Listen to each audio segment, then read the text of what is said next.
問，你覺得388呢個非常之好意頭嘅388，要幾多粒嘅金元寶咧？你可以即係隨意喺呢一個嘅盤嗰度將啲金元寶放上去嘅。你覺得幾多先至係388？係，張君又係。爹哋媽咪有冇啲提示？388其實等於幾多咧？其實你明唔明而家做緊乜嘢？好意思，因為醒我侄仔佢咧平時都係咁嘅，你問佢乜嘢佢都係唔明嘅。你講得好清晰，完全係因為你嘅問題。好啦，係咪啊？佢下啦。嗱，而家咧就你將呢一度啲金元寶放落去，你中意放幾多都得嘅，因為大家對388 gram 可能都有啲嘅疑惑，有啲疑惑啊，就係諗緊大概幾多咧？你中意放幾多都冇所謂。而家開始，你可以將呢啲金元寶擺落去。合咩頭先做啦，放落去係啦。係啦，睇下你想放幾多個咧？攞多啲啦，我係你攞多啲啊嘛。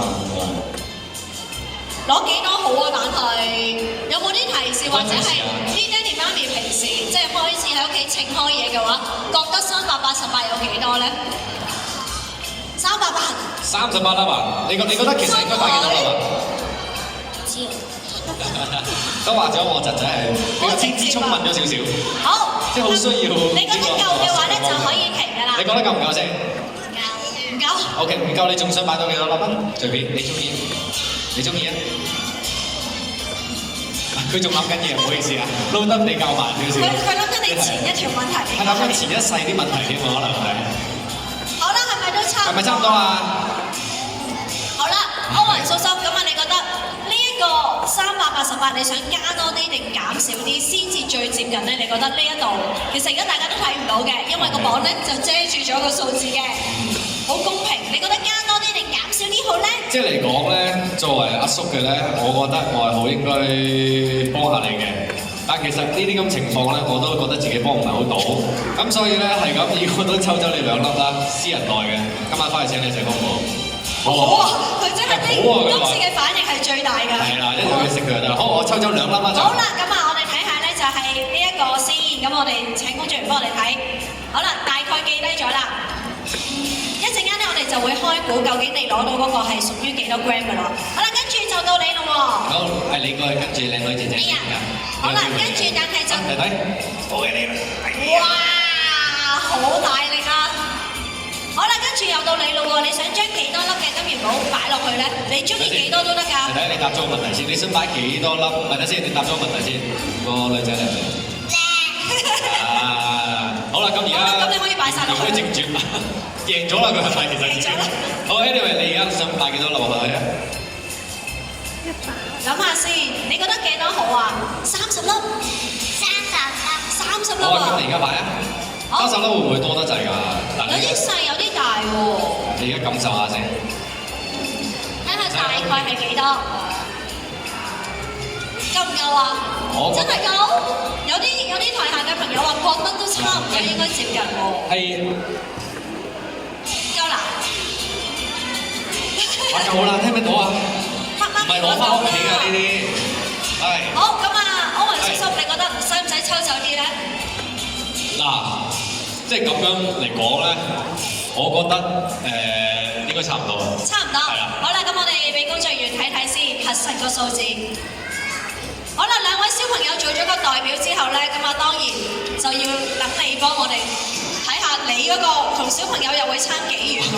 我差得太遠，我話好冇面呢壇嘢喺佢哋。我唔知啊，因為咧大家咧都唔係好清楚嘅，咁啊所以究竟會唔會可以係反而就小朋友嘅直覺會準確啲咧？通常如果去街市買得餸多，係咪會即係準啲啊？呢啲可以問下台下嘅。我問下醫生，你哋覺得應該擺幾多粒先有即係388克啊？嗱，5粒啊？5粒咁少？真㗎？你平時有冇一齊去買餸㗎？呢個要靠你啦，我諗今日大家都好難可以俾到提示。係咯，咁既然即係咩啊？18粒啊？好飽啊！食咗飯啊？去邊度食啊？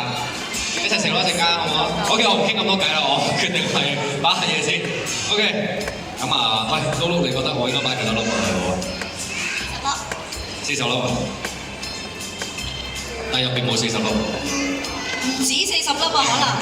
但見到兩位小朋友咧，最緊張嘅係你放咗幾多粒，佢哋仲剩翻幾多粒。唔係，同埋佢哋想食嗰啲金元寶多啲咯，我發覺。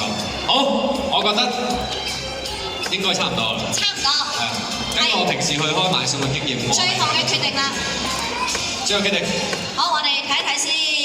輸咗今晚翻去請你兩個食雪糕好唔好？好啊！好，姐姐幫你倒晒啲金幣出嚟先。好啦，咁啊，究竟就係兩位小朋友挑戰奧運邊一個咧？3個當中係可以最接近嘅咧？咁啊，睇一睇個數目先。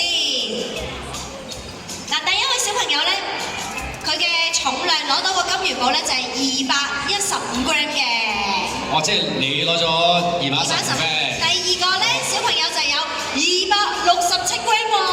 哦，你有267 gram 喎，即係都係唔中喎。都接近啲嘅，但係第3個啦，奧運啊，好緊張啊！第257 gram 嘅。你即係我係最少最唔接近嗰個喎。啊，你係第2接近嗰個。我都好，都有你接近。但係咧就係我哋呢位4歲半嘅小朋友。恭喜晒！唔係翻落去啊，唔係翻落去啊。好啦，咁啊就係你哋咧都係一齊咧可以有一份嘅紀念品等啊歐文送翻俾你哋嘅。咁啊兩位小朋友其實咧都好犀利嘅啦，靠估同埋即係唔知道個重量有幾多嘛，咁啊所以其實咧都幾難嘅喎。好啦，歐文叔叔派利是啊！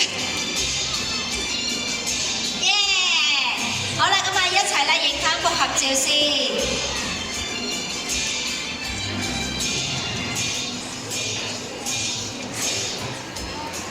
好啦，多謝晒兩位嘅小朋友，咁可以咧繼續咧去到台下欣賞我哋嘅節目啊！